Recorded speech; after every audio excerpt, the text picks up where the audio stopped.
옆에 계시는 분과 사랑의 인사 나누시겠습니다.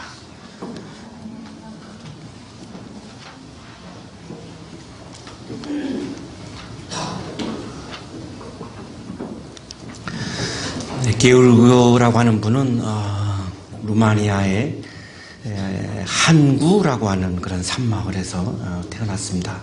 우리 한국이라고 하는 나라의 이름과 굉장히 이 마을 이름이 비슷합니다. 그래서 그런지 아주 한국을 굉장히 사랑했던 외국인 중에 한 분입니다. 아버지가 그리스도교회 사제였습니다. 그래서 아버지로부터 인간의 존엄함을 굉장히 귀하게 여기는 그런 영성을 계승을 받았고, 그래서 본인도 신부가 되어서 사제 서품을 받습니다. 어머니가 시인이었습니다. 그래서 어머니로부터 아름다운 언어를 계승받았고, 그래서 24살에 눈 위의 낙서라고 하는 시집을 냈고, 왕국 시인상을 그 시집으로 받을 정도로 굉장히 아름다운 언어를 소유한 그런 분이었습니다. 독일의 하기델베르크에서 철학을 공부하고 그리고 신학을 공부했습니다. 28살 때에 루마니아가 소련에게 점령을 당합니다. 그래서 독일로 망명을 하게 되고, 마침 또 세계 전쟁이 일어나게 되죠. 그래서 원래 국적이 이제 루마니아 국적이다가 보니까 연합군에 의해서 체포가 되어서 포로 수용소에 들어가서 2년 정도를 생활을 합니다. 석방되고 나서 망명을 하기 위해서 미국, 캐나다, 남미 여러 나라들에게 망명 신청을 했는데 모두 다 거절당합니다. 굉장히 사면초가였고 굉장히 마음이 아주 힘들었던 그런 상황이죠. 마지막에 프랑스에 33세 때 프랑스에 망명 신청을 했고, 프랑스에서 망명 신청을 받아들여줘서 결국은 파리에서 정착을 하게 되었고, 거기에서 그 유명한 25시라고 하는 작품을 쓰게 됩니다. 그때 당시 본인의 그 힘들었던 마음이 이 25시라고 하는 작품에 굉장히 깊이 배어나고 있죠. 왜 나에게는 한시가 오지 않는가? 왜 나에게는 구원의 시간이 오지 않는가? 왜 나에게는 카이로스라고 하는 하나님이 개입하셔서 나를 구원으로 인도하시는 이 하나님의 시간이 나에게는 왜 오지 않는가? 왜 나에게는 한시가 오지 않고 24시에서 한시로 가지 않고 왜 25시로 가는가? 이 모든 나라로부터 계속 거부당하고 또 소련의 지배하에서 내가 살 수는 없고 이렇게 계속 이런 시간을 살아가면서 이 크로노스라고 하는 고통의 시간, 절망의 시간, 슬픔의 시간, 왜 나에게는 구원의 시간 한시가 오지 않고 이 고통의 시간이 계속되어서 24시에서 25시로 계속 가고 있는가? 라고 하는 것을 절규했던 것이 바로 25시라고 하는 작품이었습니다. 새해를 맞이해서 지금 2달 정도 우리가 시간을 보내고 있는데요. 우리들의 마음속에도 이런 절규가 있을 수 있습니다. 나에게는 왜 희망의 시간, 구원의 시간, 기쁨의 시간, 치유의 시간, 승리의 시간이 오지 않고 나에게는 왜 고통의 시간이 계속되고 있는가? 왜 나에게는 크로노스 25시가 계속되고 있는가? 우리의 절규를 게오르기는 정말 자신의 언어로 우리를 대변해 주었던 것이죠. 1974년 그리고 76년 그리고 1984년에 3번이나 한국에 와서 대학을 다니면서 강연을 했고요. 그 강연에서 했던 이야기들을 모아서 한국 찬가라고 하는 그런 책을 우리 한국인들을 위해서 출간하기까지 했습니다. 인용을 하겠습니다. 여러분 용기를 가지십시오. 우리 한국인들에게 한 이야기죠. 고난의 역사도 결코 당신들에게서 빼앗을 수 없었던 아름다운 시와 노래와 그 기도. 고난과 아픔을 한국인들은 시로 노래로 승화시키는 것을 자기는 보면서 한국인들을 존경하게 되었다라고 그렇게 이야기합니다. 용기와 자랑을 잃지 마십시오. 당신들은 다만 당신들 나라만이 아니라 세계가 잃어버린 영혼입니다. 왕자 영혼을 지니고 사는 여러분, 당신들이 창조한 것은 냉장고와 텔레비전과 자동차가 아니라 지상의 것을 극복하고 거기에 밝은 빛을 던지는 영원한 미소입니다. 여러분, 미래의 역사와 그 빛은 아파하는 자의 가슴 속에서만 태어납니다. 그리고 순환을 참고 견디며 그것을 넘어설 수 있었던 오랜 슬기와 용기를 가진 자의 눈빛에서만 창조됩니다. 1000번 이상의 외침을 받고 36년 동안 나라를 잃어버리고 동족이 전쟁을 하면서 많은 유산들을 다 상실했고 반만년의 역사가, 끊임없는 고난의 역사가 한국인들의 역사였는데, 여러분들은 참 자랑스럽게도 그 엄청난 고난을 이렇게 아름다운 시와 아름다운 노래로 승화시키며 살아가는 여러분들의 모습은 정말 왕자만이 가질 수 있는 영혼이고 온 세계인들이 잃어버린 회복해야 하는 그 영혼이 아니겠습니까? 라고 한국인들을 보면서 감탄했고, 그 감탄을 이렇게 시로 우리에게 노래해 주었던 그런 대목들입니다. 특히 우리 그리스도인들이 가지고 있는 영혼은 바로 그런 것이겠죠. 난 크리스찬들은 고난이 다가올 때 그 고난 앞에서 절망하고 포기하지만 우리 그리스도인들은 그 절망과 그 고난을 찬송으로, 노래로, 고백으로, 우리들의 신앙 고백으로 승화시키는 것이 바로 우리 기독교인들이 가지고 있는 영성이요, 바로 믿음일 것입니다. 오늘 성서 일과는 하나님께서 하시는 하나님의 일은 고난을 부활로 승화시키는 일이다라고 하는 것을 오늘 아침 우리들에게 말씀해 주고 있는 그런 본문입니다. 예수님께서 빵 7개를 가지고 4,000명을 먹이는 그런 예수님의 일을 하십니다. 놀라운 기적이었고요. 정말 하나님 나라의 축제였습니다. 빵 7개밖에 없는 이 절박한 상황, 먹을 것이 없는 이 가난한 상황, 궁핍한 상황, 많은 결핍이 힘들게 하는 그런 상황에서 4,000명이 배불리 먹었으니까요. 이것이야말로 정말 하나님 나라의 축제의 사건이었던 거죠. 예수님께서 벳세다로 가셔서 시력을 잃어버린 한 사람을 만났고 그 시력을 회복시켜 주십니다. 인간으로서는 도저히 할 수 없는, 하나님만이 하실 수 있는 하나님의 일을 하셨죠. 하나님 나라 축제의 연속이었고, 예수님 주변에 많은 사람들은 이 하나님 나라의 축제의 연속을 지켜보면서 너무나 기뻤고 마음이 들뜨고 예수님에 대한 기대감, 하나님 나라에 대한 기대감이 극도로 올라갔습니다. 그 상황에서 베드로가 예수님께 위대한 신앙 고백을 하게 됩니다. 선생님은 그리스도이십니다. 선생님은 그냥 단순한 인간이 아니라 하나님의 아들 메시아 그리스도, 우리들의 구원자이십니다. 하나님 나라의 축제가 계속 연속되는 상황에서 정말 마음 깊은 곳에서 우러나오는 그런 위대한 신앙 고백을 베드로가 했던 것이죠. 예수님 공동체의 분위기는 정말로 최고조에 이르렀던 그런 상황입니다. 그 상황에서 바로 이어지는 본문이 오늘 성서일과입니다. 예수께서는 인자가 반드시 많은 고난을 받고 장로들과 대제사장들과 율법학자들에게 배척을 받아 죽임을 당하고 나서 사흘 후에 살아나야 한다는 것을 그들에게 가르치기 시작하셨다. 최고조에 올라가 있는 이 예수 공동체의 분위기에 찬물을 끼얹는 그런 말씀이었습니다.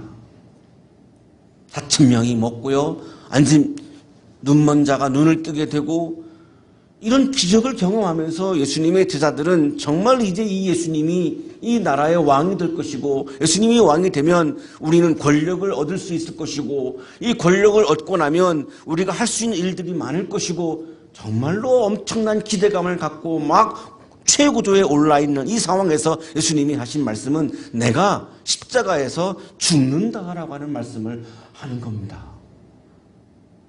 제자들의 입장에서는 정말로 기가 막힌 거죠.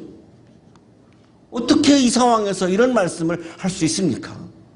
장로들, 대제사장들, 율법학자들, 사내들인을 구성하고 있는 유대인들의 아주 대표적인 그런 그룹이죠. 정치적인 권력과 사법적인 권력까지 다 가지고 있는, 의회 권력까지 모두 쥐고 있는 이스라엘의 최고 권력기관에 있는 사람들이 이 장로들, 대제사장들, 율법학자들입니다. 자, 이들에 의해서 예수님은 배척을 받는다는 거죠. 그리고 죽임을 당한다는 겁니다. 그리고 사흘 후에 살아난다는 건데 제자들에게는 사흘 후에 살아난다라고 하는 이야기는 들리지 않습니다. 믿어지지도 않습니다. 제자들도 부활을 믿지 못했습니다. 오로지 이 죽는다라고 하는 이야기 앞에서 기가 막힌 거죠. 왜냐하면 자기들은 예수님에게 온 인생을 걸고 자기들의 모든 재산과 가정도 다 버리고 예수님께 올인을 한 것이 제자들입니다. 내가 나의 모든 것을 다 포기하고 올인했는데 아니 그분이 죽는다고 그러면 내가 지금까지 이분에게 올인했던 것은 뭐가 되겠습니까? 기가 막힌 겁니다. 예수님이 이 상황에서 왜 이런 말씀을 하셨을까요? 베드로가 당신은 그리스도이십니다라고 고백을 하니까 예수님 입장에서는 그리스도가 누구다라고 하는 그리스도의 정체성을 말씀하신 겁니다. 그리스도는 간파하신 거죠. 너희들이 기대하는 것처럼 정치적인 왕이 되는 것이 그리스도가 아니다. 그것이 아니라 고난과 부활이 그리스도의 정체성이다. 그리스도는 온 인류를 위해서 십자가에 죽는 거다. 그리고 부활하는 거다. 이것이 하나님이 하시는 하나님의 일이다. 너희들의 기대처럼 정치적인 권력을 갖는 것, 그것은 하나님이 하시는 일이 아니고 그것은 사람들이 하는 일이고 너희들은 하나님의 일을 따를래, 사람들의 일을 따를래. 나는 하나님의 아들로서 내 아버지이신 하나님의 일을 따르는 것은 너무나 당연하다. 실망한 것은 너희들이 그리스도를 잘못 이해했고 잘못 기대한 데 있는 거지 나는 본래부터 정치적인 권력을 갖는 것에는 나는 해당이 되지 않는다. 나는 오로지 너희들은 이기적인 마음으로 다른 사람들을 앞에서 내가 이익을 얻기 위해서 다른 사람들에게 희생을 강요할 줄 모르지만 나는 메시아로서 나는 다른 사람들을 위해서 내가 희생을 자초하고 죽음까지도 나는 자초하는 사람이다. 그것이 메시아다. 그것이 그리스도다. 뭐가 문제냐? 나는 본래 그리스도고 그리스도란 다른 사람들을 희생시키는 이기적인 삶을 살아가는 것이 아니라 오히려 그거를 포기하고 내가 다른 사람들을 위해서 내가 희생하고 십자가를 지는 것이 그리스도다. 그것이 본래 그리스도인의 아이덴티티다. 이렇게 지금 말씀을 하고 있는 거죠.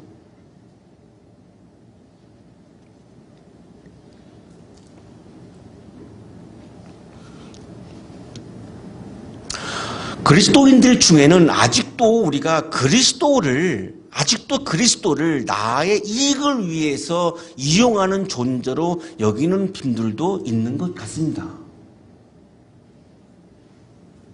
그리스도인들 중에는 신앙이라고 하는 것이 내가 십자가를 지고 다른 사람들을 위해서 내가 희생하고 이것이 신앙인이 아니라 나의 이익을 위해서 예수 그리스도를 이용하는 것이 신앙이다라고 오해하는 분들이 있는 것 같습니다.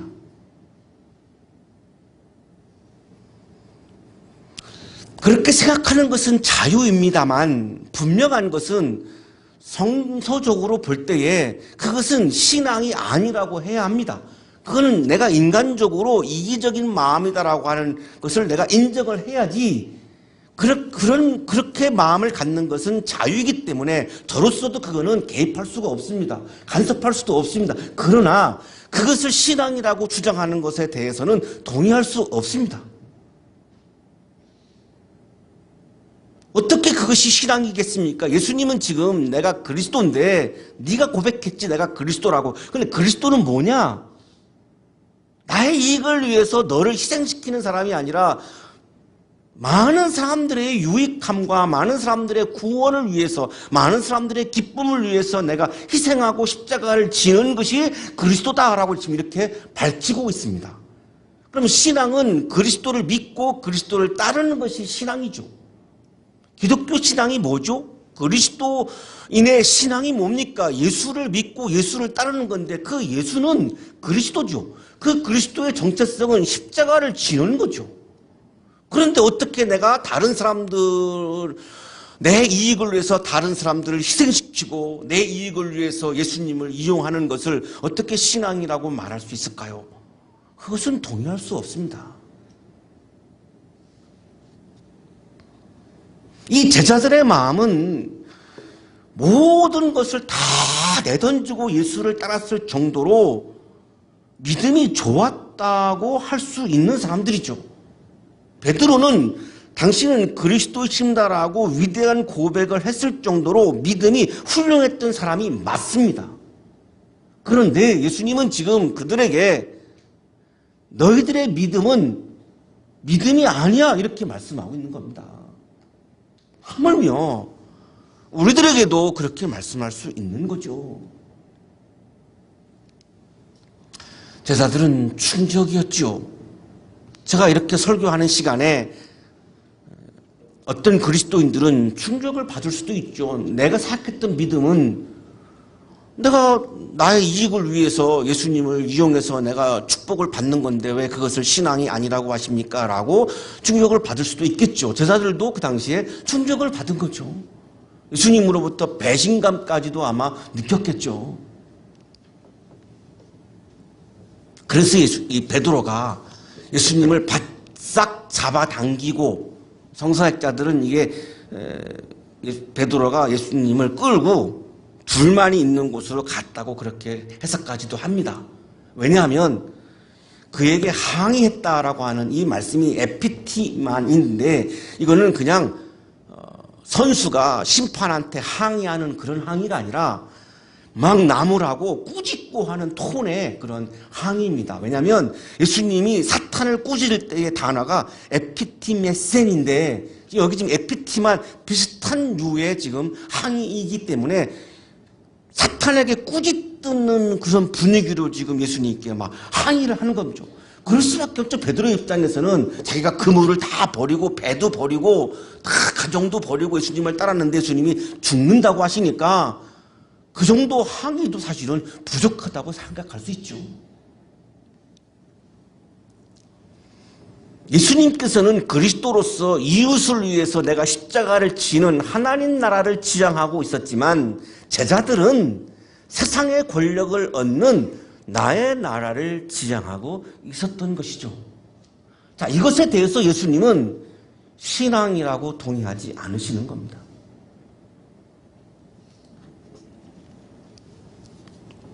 왜 그것을 신앙이라고 동의하지 않았다라고 볼 수 있느냐 하면 예수님께서 그 순간에 베드로에게 사탄아 이렇게 말씀합니다. 사탄이 믿음이 있다라고 말할 수 없지요.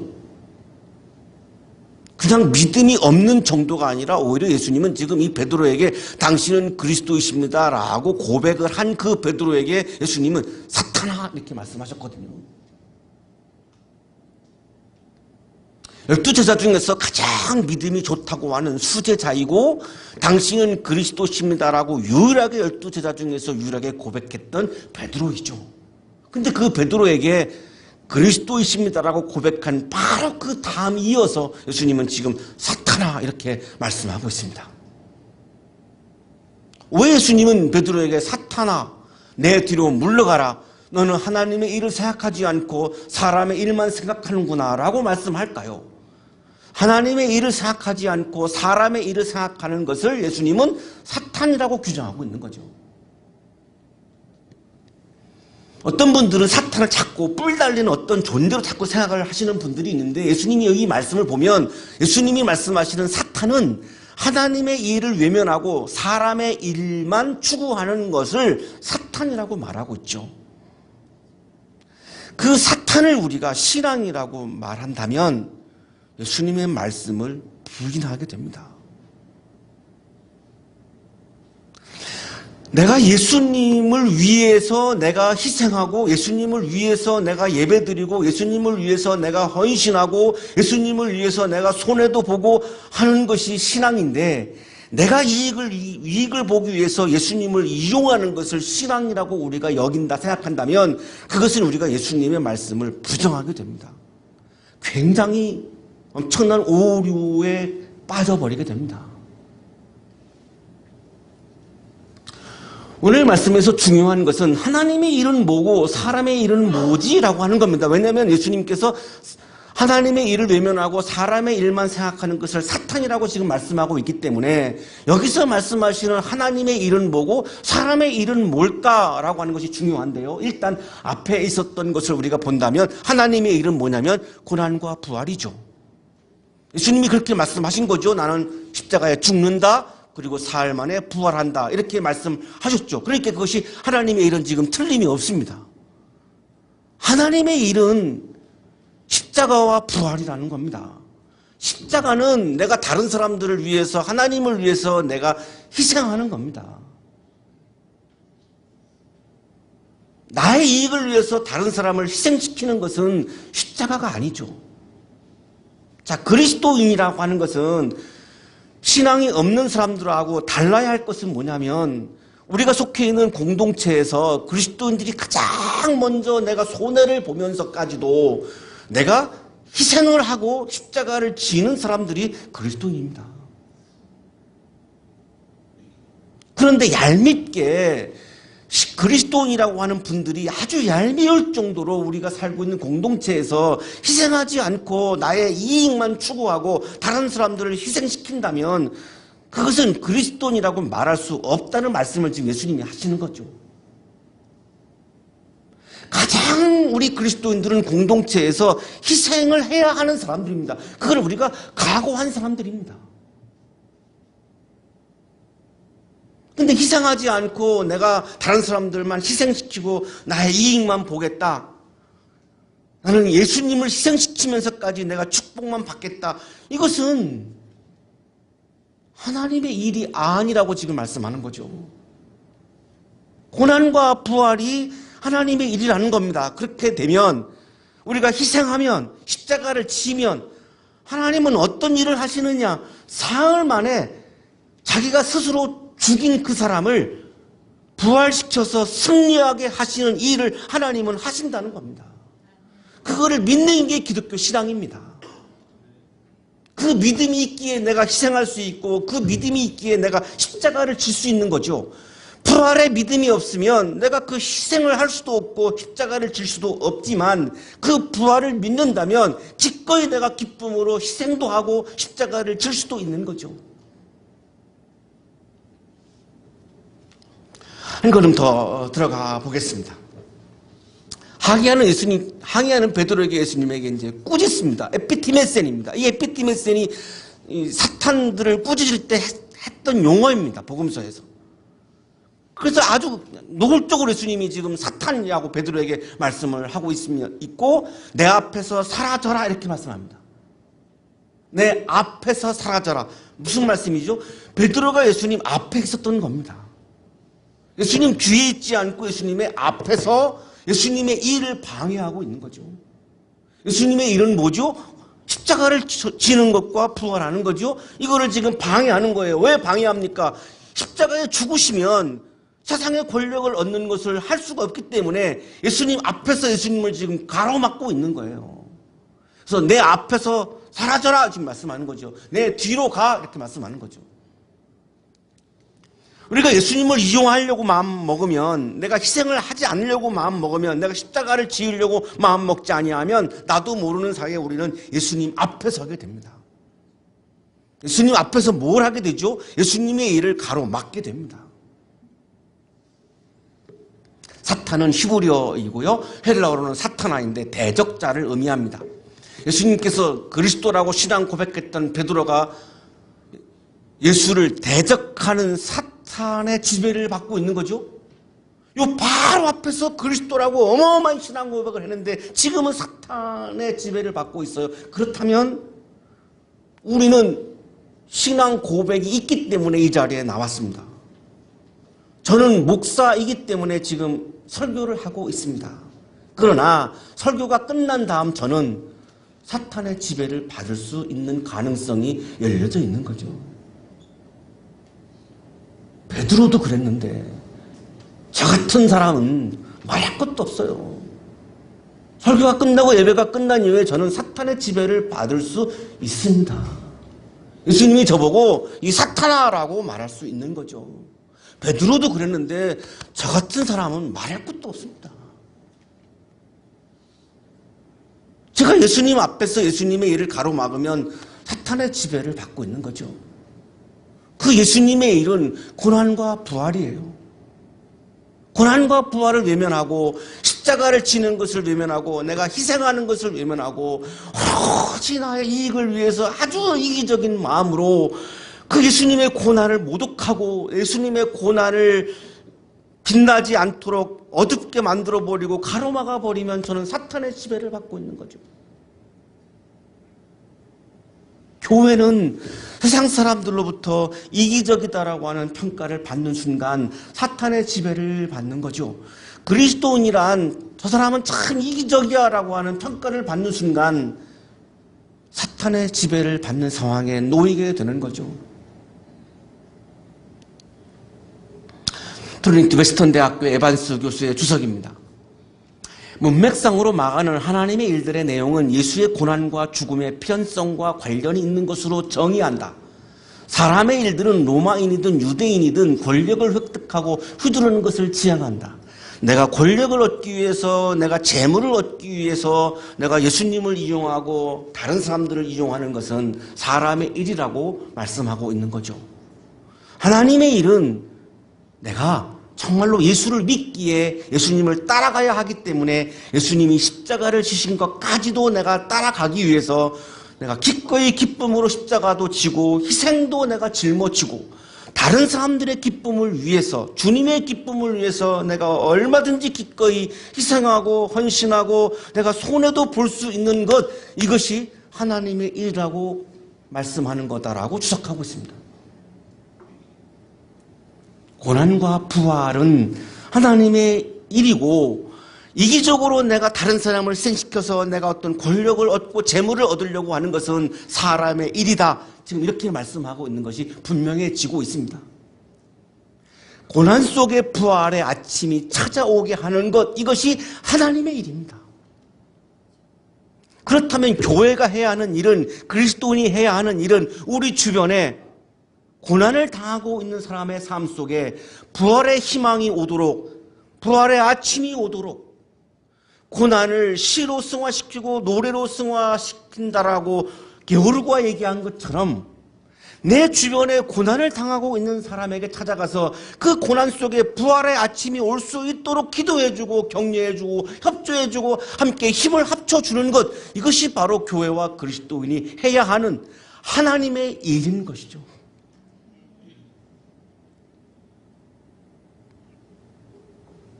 제가 예상했던 것보다 아멘이 적은 거 보니까 아직도 사람의 일이 미련이 남으신 것 같고 아직도 참 놓기에는 힘드신 것 같고요. 저도 인정합니다. 저 자신도 사람의 일을 놓는다는 것이 매우 어렵죠. 어렵습니다. 어떻게 그거 쉽겠습니까? 그런데 그 고비를 넘고 그 고개를 넘어야만 부활을 경험할 수 있다는 겁니다.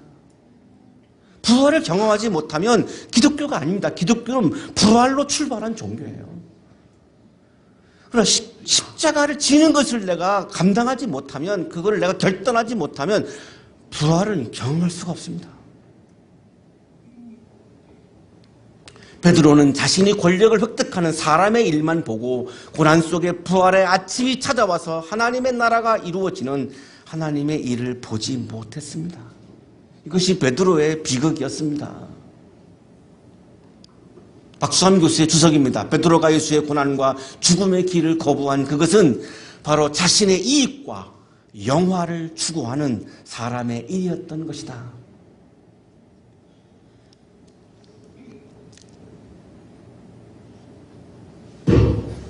하나님의 일을 하지 않고 사람의 일만 집중하는 것을 사탄이라고 말씀하신 다음에 이어서 예수님은 사람들에게 이렇게 말씀하시죠. 나를 따라오려고 하는 사람은 자기를 부인하고 자기 십자가를 지고 나를 따라오너라. 내 앞에 서 있지 말고 내 앞에서 예수의 길을 가로막지 말고 고난과 부활의 일을 가로막지 말고 내 뒤로 가. 내 뒤에 가서 나를 따라와. 내가 걸어가는 길은 고난의 길, 부활의 길인데 너희가 나를 믿는다면, 너희가 나의 제자가 되고 싶다면 고난과 부활의 길을 걸어가는 나를 따라와라. 그러려면 자기를 부인하고 십자가를 지어야만 따를 수 있단다. 에반스 교수의 주석입니다. 랍비식으로 말하자면 제자는 십자가를 지는 것이 아니라 토라의 멍에나 계명의 멍에를 지도록 권유받는다. 유대인들은 끊임없이 유대 전통에서는 토라를 짊어지고 토라를 따라라, 율법을 따라라, 아주 갓난아기 때부터 교육받는 것이 토라를 따라라, 율법을 따라라 이것입니다. 그런데 여기다 대고 예수님이 하시는 말씀은 아니, 율법을 따르지 말고 내가 걸어가는 나의 길을 따라라. 그래야 나의 제자이지. 계속해서 율법을 따를래? 그럼 나의 제자가 아니지. 그것은 너희들의 자유야. 하지만 나의 제자라고 말하지는 마라. 나의 제자는 내가 걸어가는 길을 따르는 건데 내가 걸어가는 길은 십자가의 길이고 부활의 길이야. 여전히 유대 전통에서 토라를 따라가고 싶다면 그래, 그 길을 걸어가. 그런데 오늘 이후부터는 내 제자라고 어디 가서 말하지 마. 이 말씀을 하고 있는 거죠. 권력을 얻는 길을 따르건 십자가와 부활의 길을 따르건 그것은 우리 각자 개인의 자유입니다. 그 누구도 간섭할 수 없습니다. 그러나 십자가와 부활의 길을 따르지 않고 권력의 길을 따르면서 내 이기적인 길을 따르면서 내가 그리스도인이라고 말할 수는 없다는 것을 예수님은 지금 말씀하는 거죠. 부인하다라고 하는 말은 자기 것이 아니다라고 하는 의미이고 십자가를 지고라는 의미는 죽을 각오를 하고 그런 의미입니다. 정말 죽을 각오를 하고 나를 따라라. 내 앞에서 내 길을 가로막지 말고 고난과 부활을 향해서 걸어가는, 하나님 나라를 향해서 걸어가는 나의 일을 가로막지 말고 내 뒤에서 고난과 부활을 향하여 하나님 나라를 향하여 걸어가는 나의 길을 따라라. 그 사람들은 나의 제자이고 그 사람들은 부활을 경험할 수 있다. 사흘 만에 나는 반드시 살아난다. 나의 길을, 고난의 길을, 부활의 길을 따르는 사람들은 내가 부활하는 날 반드시 부활의 승리를 경험한다. 그러니 주저하지 말고 기꺼이 기쁨으로 나를 따라라. 그리스도인은 나의 이익 때문에 예수의 길과 예수의 길을 가로막는 사람이 아니라, 이기적인 사람이 아니라 예수의 뒤에서 예수의 일을 하면서 예수의 길을 따르는 사람이 그리스도인입니다. 여러분 모두 하나님의 일에 동참하는 진정한 제자가 되셔서 부활절 아침 부활을 경험하게 되시기를 축복합니다. 거룩하신 주님, 나도 모르는 사이에 나의 마음을 사탄에게 내어주고 감히 우리가 예수님을 이용해서 내가 이익을 얻으려고 하는 이기적인 마음에 사로잡힐 때가 많이 있음을 고백합니다. 이 시간 우리에게 믿음을 주옵소서. 기쁜 마음으로 이기적인 마음을 버리고 십자가를 따르고 부활의 길을 따르고 하나님 나라의 길을 따르는 그리스도인으로 살게 해 주시옵소서. 예수 그리스도의 이름으로 기도하옵나이다. 아멘.